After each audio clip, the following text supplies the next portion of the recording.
उद्घाटन होतं. मी तिथं सुद्धा श्रद्धांजली वाहून त्या गावाला नंतर करून घ्या म्हणून आणि आज सुद्धा उद्घाटन आज आपण 20 लाख रुपये दिलेलेच आहे. फक्त एवढं मला सांगायचं की आता तुम्ही तर गावाल्यांनी या देवीच्या मंदिराची सुरुवात केली होती.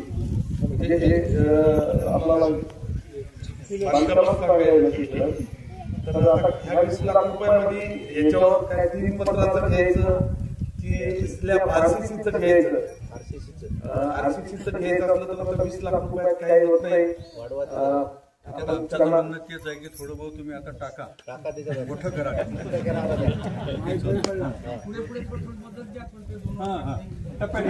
त्याला साल सोडून द्या. आपण लागलीच बाकीच्या पैशाची व्यवस्था आपण करू आणि सर्व गावाचे लग्न गावातच झाले पाहिजे हेच आमचा उद्देश ठेवून आम्ही आपल्या भालीगावाला बाजूला 3.5 कोटी रुपयाचं मंगल कार्यालय जवळपास उभं झालं आता तिथं. बऱ्याच ठिकाणी झाले. आता आज आपल्याला खरंतर दहीहंडीच्या आणि शेवटचा काल्याचा कार्यक्रम आहे. या कार्यक्रमासाठी आपण सगळेजण थांबलेले आहे. त्याचबरोबर जे उपस्थित त्याला प्रश्न रस्ते आता लवकरच पीडब्ल्यूडीच्या अधिकाऱ्यांची बैठक घेऊन हा रस्ता करून देणार त्यांची रक्कम नाही. लवकर कालच्या अधिवेशनात आम्हाला काही पैसे मिळालेले नाहीत. पुरवणी हिवाळी अधिवेशन नागपूरला होतं. परंतु येणाऱ्या मार्चच्या अधिवेशनात किंवा दुसऱ्या कुठल्या योजनेतून त्याच्या अगोदर जरी बनलं तरी पहिलं प्राधान्यानं ह्या रस्त्याचं काम. त्याचबरोबर दुसरा विषय असा आहे की आज आपण इथं बंधाऱ्याचं काम चालू झालेलं आहे. 25 आता होणार आहे. जवळजवळ 5-6 बंधारे याचं बॅक मॅटर जवळजवळ गोजेगावला चाललं. म्हणजे आता कुठेही या तुमच्या इथं 20 फूट पाणी नदी 20 फूट किंवा त्याच्यापेक्षा जास्त पूर्ण नदी भरून जाणार आहे पुढच्या 3 वर्षामध्ये. आणि जवळजवळ 200 कोटी रुपयाचा बंधारा त्याच्यापेक्षा जास्त किंमत होईल हे होईपर्यंत. ते बंधाऱ्याचं तुम्हाला आता काही लोकांच्या तिकडं विदर्भात जायचं असेल किंवा काही जमिनी असतील तर आपली पूर्ण येजा बंद होणार आहे. 20 फूट पाणी राहणार आहे. हे दृष्टिकोन करूनच आम्ही इथल्या आपल्याला पुलाची सुद्धा गरज आहे. म्हणजे पुढच्या गुरुकडे त्याचा सुद्धा आज शब्द देत नाही. परंतु आम्ही प्रोसिडिंगला घेतलेला आहे 14 ब्रिज. त्याच्यातले 7 ब्रिज सगळ्या ब्रिजचं काम सुद्धा चालू झालेलं आहे. खासदार हेमंत पाटील यांच्या माध्यमातून आणि मुख्यमंत्री एकनाथ शिंदे साहेबांच्या माध्यमातून वरच्या बंगल्यावर 12 जानेवारीला बैठक झाली. त्याच्या माध्यमातून जवळपास आपले 7 बंधारे 7 मुलं चालू झाले. परंतु आपला पूल त्या याच्यात घेतलेला नाही. प्रोसिडिंगला घेतला पण प्रशासकीय मंजुरी झालेली नाही. त्याचे सुद्धा मी लवकरात लवकर त्याच्यासाठी प्रयत्न करणार आहे. आणि सुद्धा दुसरा मी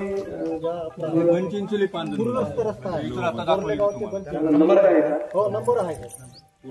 ठीक आहे. त्याच्यासाठी सुद्धा आपण म्हणजे गावाला ज्यावेळेस पुराचा वेळा पडते त्यावेळेस आपला सगळ्यात महत्वाचा आहे जीव वाचवणं. त्याच्यासाठी सुद्धा काय करता येते ते लवकरात लवकर मार्ग काढून आपण बऱ्याच ठिकाणी ग्रामीण भागातल्या शेताच्या रस्त्यासाठी सुद्धा मागच्या मुख्यमंत्री एकनाथ शिंदे साहेबांच्या माध्यमातून पैसे आणून शेतातले सुद्धा रस्ते करून घेतलेले आहेत. पण बऱ्याच ठिकाणी आपण सगळे तरी होणार नाही. परंतु हे सुद्धा रस्त्याला त्याच्यानंतर प्रायोरिटी प्रमाणे पहिलं गावाला येणारा, नंतर ब्रिज, नंतर तुम्ही सांगितलेला हा रस्ता परत एकदा कोणाची नाव न घेता कारण पुढच्या कार्यक्रमाला जायचं आहे. आणि मला गुरुकुळीला जे आपण स्वामित्व नावाचे सगळ्यांचे घरं मोजले होते हातगाव तालुक्यातले आणि देशाच्या पंतप्रधान नरेंद्र मोदी साहेबांनी एक आज आम्हाला प्रत्येक गावाला एका गावाला तरी तालुक्यातल्या जाऊन तिथं कार्ड वाटप करायची होती आपल्या घराचा आठवते. ते कार्डाचा कार्यक्रम आज जी घटना घडली देशाचे पंतप्रधान माजी पंतप्रधान याच्या निधनामुळे सगळे कार्यक्रम रद्द झालेले आहे. नियोजन भवनमध्ये सुद्धा कार्यक्रम होता ते सुद्धा रद्द झालेला आहे.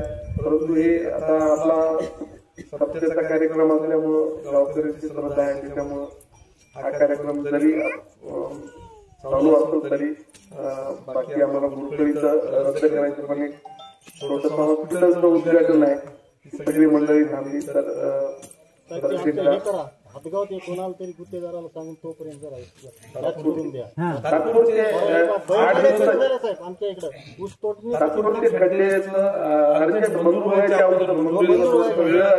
पण हे रस्ता आजच्या इथून निघालं की आणि उद्यापासून